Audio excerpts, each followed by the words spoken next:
From the Opupco Studios in Oklahoma City, you're watching The Press Row. I'm Jenny Carlson here with Barry Trammell. Time for our inbox, your email questions answered here on video. Let's get to it with one from Bill. He says, the PC crowd in Washington is upset about the football team being called the name that starts with R that some people don't really like to say. I guess they could call them the politicians and upset a bunch more Americans. What about this issue, Barry? Well, I mean, there's a lot. If you want to make a lot of jokes, I mean, the jokes are endless concerning the names you could come up with for Washington football team.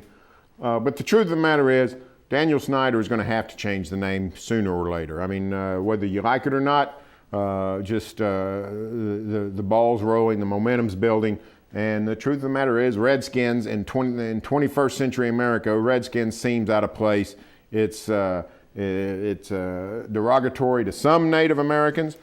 Some don't mind it, but it just on the surface, it just seems, a team based on describing somebody's the color of their skin just seems fairly archaic. He's going to have to change it. He's lost the high ground. He could have changed it in the past, taken the moral high ground. Now the government's involved, which is probably not a good thing. I mean, if he wants, my problem with the U.S. patent decision, the trademark decision yesterday is, if he wants to be a knucklehead, if he wants to offend people, I think the government's got to let him do it. I mean, I don't think the government should get involved in that. So he's going to have to change it, though, and he's lost the moral high ground. Here's the thing I don't understand. There's a lot of talk out there about, well, if you take away the name and the association that people have with the football team in D.C.,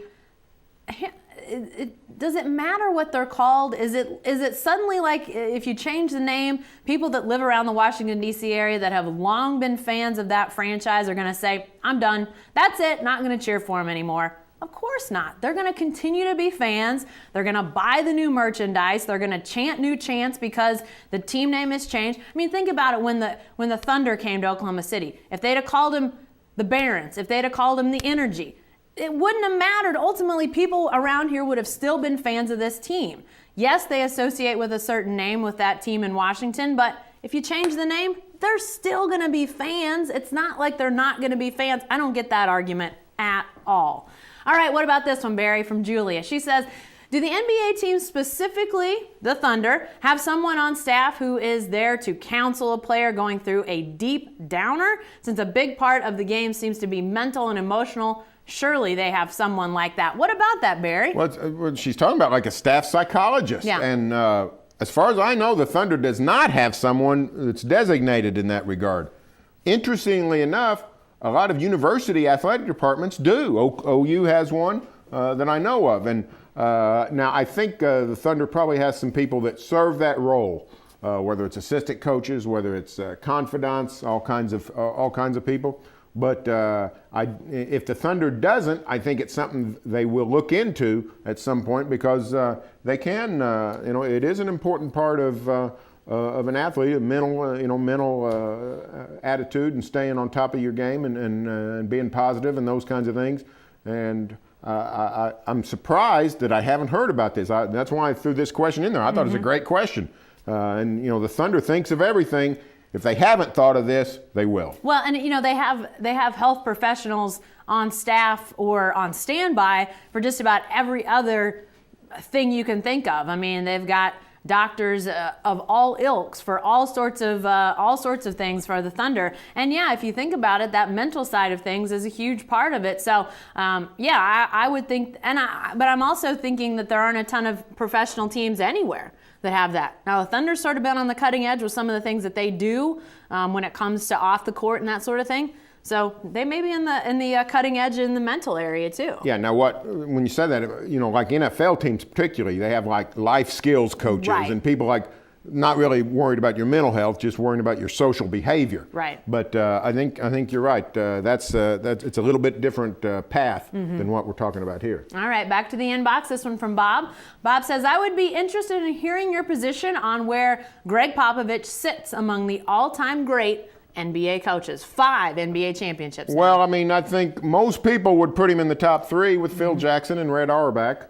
Of course, those two guys have won the most titles. I think it was 11 and 10, I think, is what Phil and Auerbach won, and now Popovich is up to 5. I go a little different direction, though, when I talk about great coaches.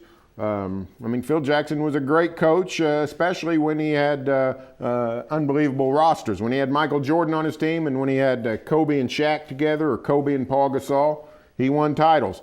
When he didn't have those guys, he was just a coach. Red Auerbach, coached a long time with the Celtics, and then Bill Russell came along, and all of a sudden he was a great coach. Gregg Popovich landed in San Antonio with David Robinson, and then a couple of years later, here comes Tim Duncan. I like guys who can win anywhere, and he's insufferable at times. He's worn out his welcome at times.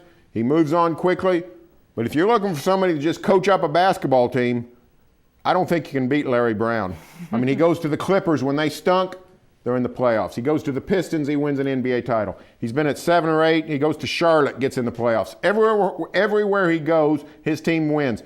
He's like 114 years old. He got SMU this year competitive. I think Larry Brown's the best basketball coach of all time. It's hard to argue with that. I totally agree, and I think he's a guy that you have to, if you're doing. A while ago all the talk was about who's on your Mount Rushmore of coaches. I definitely think that Larry Brown has a compelling argument. Won college championships, won NBA championships. He's really has done it all. Now the thing that I think you can make the argument for Popovich is the way that he's been able to adapt. Because while he's had great players, there's no doubt about that, even aging players, they're still great players. He's figured out a way to have them at their best. And this, I think it's now 17 consecutive seasons that the Spurs have made the NBA playoffs. That's the kind of thing that not only do you hang your hat on championships if you're arguing for Gregg Popovich's excellence, you hang your hat on that. They have put themselves in position for now almost 20 consecutive years to be in the mix in the playoffs. To me, Barry, that's as impressive as anything you're talking about with championships. That sort of consistency, and that has to go back to Gregg Popovich. All right, back to the inbox one more time from Michael. He says, I've always liked the Big 12 BYU Scheduling Alliance idea, but I'm wondering if it's too much to ask from the Big 12. Obviously, BYU keeps saying, we want in. It doesn't look like the Big 12's looking at expanding, though. Right. And, it's obvious what the benefits are for BYU to get a scheduling alliance. A lot more marquee teams, helps the BYU TV contract, helps their schedule. What does it do for the Big 12? Well, I think it does two things. One is, in the Big 12 in the last few years, the conference office has sort of had a push to strengthen non-conference schedules. Some schools have done it, some schools have not. This would be a way to bring along the slow learners and the people that are dragging their feet. If you voted in, now it'd be tough to vote it in, but if you got it in, all of a sudden, the Techs and the Kansases and the Kansas States, the people that historically have not played a good schedule, would have an automatic team on a regular basis. Also, I think all this talk about BYU to the Big 12, Big 12 looking to expand, I think a scheduling alliance would be a great way to date. A lot of people getting married without knowing each other. Missouri and the SEC, they went on a Coke date and then went to a movie and then got married. Way better to get to know the people you're about to live with. And I think a scheduling alliance with the university administration getting together on college football weekends, athletic department administration getting together at meetings and things, the football teams meeting on a field on a Saturday. No better way to get to know each other before you tie the knot. I think we just had a press row first, a Coke date. I don't think we've ever mentioned Coke dates before on the press row. Did they have Coke dates in Clay Center? I'm sure they did. I don't know that we called them that. Okay. Maybe that's a Southern thing. I think it's a 1950s thing is what I think it is. And I think there's the benefit to the Big 12. I think that is an interesting point. I think you could definitely make your TV partners happier to have a few more marquee games. That's a benefit to the Big 12. But I think another thing that's interesting, Barry mentioned that sort of almost dating scenario. A lot of talk out there about BYU and how hard they are to deal with. They've got some restrictions in when teams can play and those sorts of things because of their religious affiliation. This would give Big 12 administrators a chance to see how hard they are actually to deal with. What's reality and what's maybe fiction. And if the Big 12 ever does get to a point where it wants to go and expand, you would have some insider information. I think that could be really beneficial moving forward. Hey, be sure to stay with the best coverage team anywhere at newsok.com and every day in the Oklahoman.